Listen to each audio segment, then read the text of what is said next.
You don't need to fix yourself in order to stop emotional eating.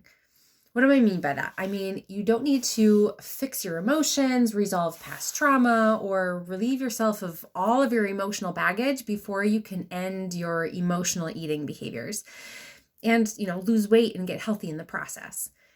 In fact, they may be actually the worst way to go about it. It's backwards, and I'm going to tell you why. But first, I get it. I get that that's what your therapist tells you, and it does seem really logical, right?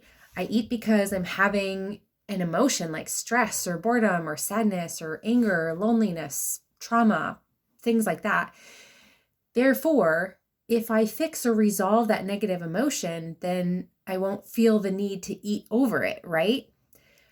But trying to fix yourself in order to stop emotional eating is like fixing the dents in the door of your car, thinking that that's going to get your broken engine to run. Like, you have to fix the dents and the scratches first before you can repair the engine and actually get to where you want to go. Let me ask you this. Have you been successful in other areas of life, like work, your career, your finances, or your family, without having yet resolved all of your emotional issues? Does the achievement of those goals depend on the resolution of your emotional stuff? If not, then why should your goals for a healthy relationship with food and a healthy body depend on it, right? So the truth is that these are two separate problems. One is the emotional trauma and the baggage, right? Like our emotional well-being is one thing. And two is emotional eating. And then like the physical health consequences associated with it. So your physical well-being. Those are two very worthy endeavors, but in reality, they're two separate problems. They require two separate solutions. They are interrelated, yes, but they're not codependent. So working on your emotional well-being is like fixing the dents in your car, and working on ending your emotional eating behaviors and getting your weight and your health under control is like fixing the engine of your car. You can work on both simultaneously or not. You can actually fix the engine first without worrying about the dents in the door, which, let's be honest, there's probably a lot of them and they'll probably be there for a long time, okay? So it is really backwards, right? You don't need to resolve your negative emotions or your trauma or all of your flaws first before you can stop emotionally eating. And actually, stopping emotionally eating first opens up the space for you to actually start working on facing your emotions and learning to cope with them. Stopping emotional eating is the first step in the emotional healing process, not the last. So first, we need to understand that emotional eating is not the result of emotional issues or trauma or the flaw itself, any more than a broken engine is the result of a dent in the door. The real reason that you emotionally eat, are you ready for this, is not because of the negative emotion itself. It's because of your dysfunctional relationship with the discomfort that negative emotion produces in you. Okay? Think about it. If you experience a negative emotion, again, like stress or boredom or anxiety or fear or sadness or anger, that triggers you to eat over it to feel better. Why do you need to feel better? Because the sensation of having that negative emotion is unpleasant and uncomfortable.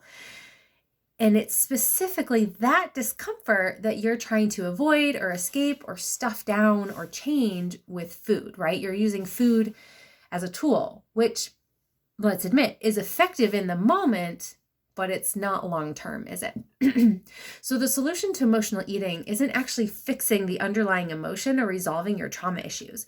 It's actually fixing or redefining your relationship with the discomfort that the emotion produces in you. It's actually learning how to allow that discomfort to be in you without needing to change it, to push it away, or to run away from it, right? It's learning how to accept and allow that experience to be what it is, uncomfortable and okay. And when you're able to do that, you will be able to stop eating over your emotions. Now that you've fixed this problem over here, like fixed the engine, you've now done two things. One is you've gifted yourself a working engine here, like your mind, that can take you places, like maybe actually progressing toward your weight loss or your health goals. And the second thing that you've done is you've opened up all this space to actually work on your emotional well-being, fix those dents. So when you stop stuffing your emotions down with food, they're allowed to come to the surface, which, yes, can be difficult and painful, but that is a process you've got to go through to heal, to face them and then learn healthier emotional management coping skills so that you can deal with them effectively without using food as a crutch. Okay? Negative emotions are a constant, immutable part of the human experience. Trauma, emotional injury, sadness, boredom, our own flaws and imperfections, they can't be avoided. It's absolutely beneficial to work on those things, yes, but they can't be avoided in life. However, emotional eating can be avoided. It's not an uncompromising truth of life. It's a separate problem. So you have a choice now. You could continue to believe this idea that you must tackle all your emotional issues before you can end emotional eating, but you could continue to focus on and work at resolving those emotional issues over the years and decades, because let's be honest, that kind of work takes time.